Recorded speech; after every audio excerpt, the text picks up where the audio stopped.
जय झूलेलाल। अॼु मां तव्हांखे ॿुधाईंदसि श्रीमद भगवद गीता जे चौथे अध्याय जो महात्म। त तव्हां सभई प्रेम सां चओ श्री कृष्ण भगवान जी जय। अॻिते चौथे अध्याय जो महात्म शुरू थियो। श्री नारायण वाच। श्री नारायण तो चवे हे लक्ष्मी, हाणे चौथे अध्याय जो महात्म ॿुध। जो श्री गीता जो पाठ कंदा आहिनि तन सां सुबत करण करे हिन अज्ञान देह खां छुटी विवेक याने देह खे प्राप्त थींदा आहिनि। तॾहिं लक्ष्मी पुछण लॻी त हे महाराज, श्री गीता जे पाठ करण वारनि सां को जीव सुबत करे मुक्त रूप भी थियो आहे। तॾहिं श्री भगवान चवण लॻो त हे लक्ष्मी, तोखे हिकु कथा मुक्ति रूप थिए जी पुराणी ॿुधायां थो, तूं ॿुध।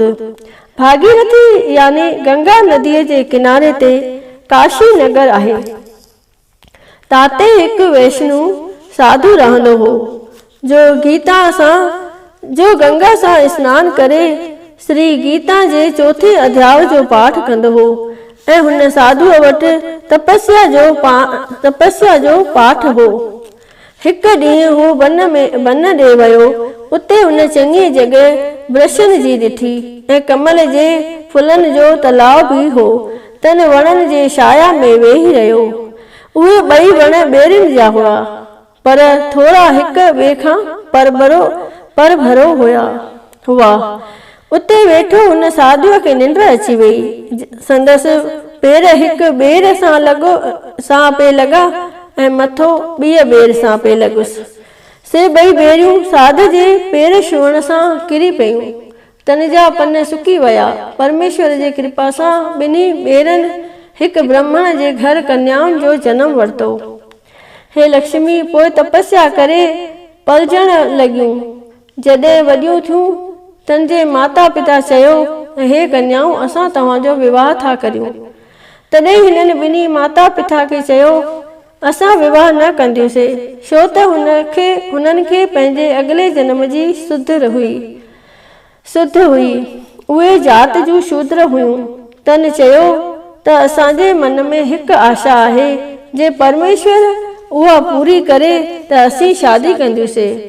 जंहिं साधुअ जे लॻण सां असांजी देह छुटी हीअ मानुष्य देह मिली, जो उहो साधु मिले त चङो कमु आहे। इहो वीचार करे तिन ॿिन्ही माता पिता खां तीर्थनि जे यात्रा करण जी मोकल घुरी। माता पिता तन खे मोकल ॾिनी त तव्हांखे परमेश्वर जी मोकल आहे, बेशक तीर्थ करियो। कन्याऊं माता पिता खां मोकलाए नमस्कार करे तीर्थ कंदे कंदे काशीअ में पहुतियूं।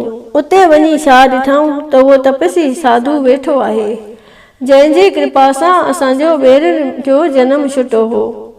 तॾहिं कन्याउनि वटसि वञी नमस्कार कई ऐं हथ ॿधी वेनती कई त हे संत, तूं धन आहीं जो असांजो उद्धार कयो। तॾहिं हुन तपस्वीअ चयो, तव्हां केरु आहियो? मूं त तव्हांखे सुञाणा नथो। कन्याउनि चयो, असां तोखे सुञाणूं था। असां अॻिले जन्म में ॿेरियूं हुयोसीं। तूं हिकु ॾींहुं वन में आहीं, तोखे घणी उस लॻी हुई। तूं अची ॿेरनि जे छाया में सुम्ही पए। सुम्हण करे तुंहिंजा पेर हिक ॿेर खे लॻा ऐं मथो ॿिए ॿेर खे लॻो। तंहिं समय असांजा ॿेरनि जो जनम छुटो। मुक्त रूप थी असां ॿिन्ही ब्राह्मण जे घर जनम वरितो आहे। असां ब्राह्मणियूं ॾाढियूं सुखी आहियूं। तुंहिंजे कृपा सां असांजी गति थी आहे। तॾहिं हुन साधुअ चयो, मूंखे इन ॻाल्हि जी ख़बर कान हुई। हाणे तव्हां कुझु आज्ञा करियो। तॾहिं कन्याउनि चयो, असांखे श्री गीता जे चौथे अध्याय जो फल दान कर, तंहिंखे असां प्राप्त करियूं, देव देही पाए सुखी थियूं। तॾहिं हुन साधुअ चौथे अध्याय जो फल तन खे पुण्य कयो। एतिरे चवण शर्त आकाश मां विवान आया। हिननि ॿिन्ही देव देही पाती ऐं वैकुंठ ॾे वयूं। तॾहिं साधुअ चयो, मां नथो ॼातो जो श्री गीता जो चौथे अध्याय जो अहिड़ो फल आहे।